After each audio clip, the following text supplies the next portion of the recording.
Yeah, please. Thank you so much, President Trump.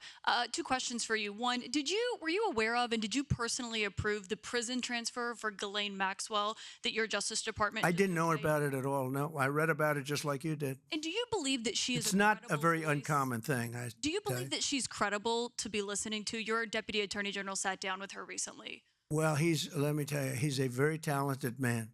His name is Todd Blanche. He's a very legitimate person, very high, I just a very highly thought of person, respected by everybody.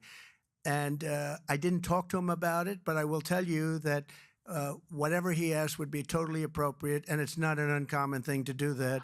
And I think he probably wants to make sure that people that should not be involved or aren't involved are not hurt by something that would be very, very unfortunate, very unfair to a lot of people. But I will say this, Todd Blanche is one of the most highly respected people you'll ever meet. So I know this. I didn't discuss it with him, but anything he talked about with her or the fact that he did that, not unusual, number one, and most importantly, is something that would be totally above board. Please. Yeah, please, go ahead.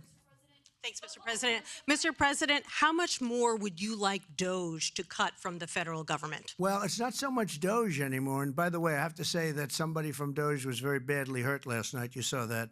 A young man who was beat up by a bunch of thugs in D.C.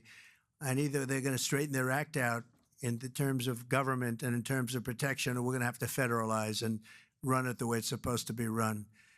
But it's not a question of Doge. We have great people, secretaries and all, working with Doge and cutting with I said with a scalpel as opposed with an axe. They're cutting with a fine-tooth comb, and they're getting rid of people that aren't doing their job or bad people or bad things, bad policy, et cetera, et cetera. And I think we've been very successful in that. And there's more cutting to do, but there's also more getting. We want smart people in government. Our country is doing great. I think we are doing probably, maybe in many ways, better than we've ever done before. We're taking in trillions, not billions, trillions and trillions of dollars from other countries who, for years, took advantage of us. They took advantage of the United States like we were children, and that's not happening anymore. Now they're paying a lot of money, and they're paying hundreds of billions of dollars. Individual countries paying hundreds of billions of dollars. You're seeing what everybody else is seeing.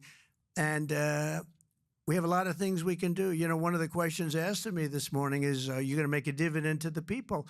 And the purpose of what I'm doing is primarily to pay down debt, which will happen in very large quantity. But I think there's also a possibility that we're taking in so much money that we may very well make a dividend to the people of America.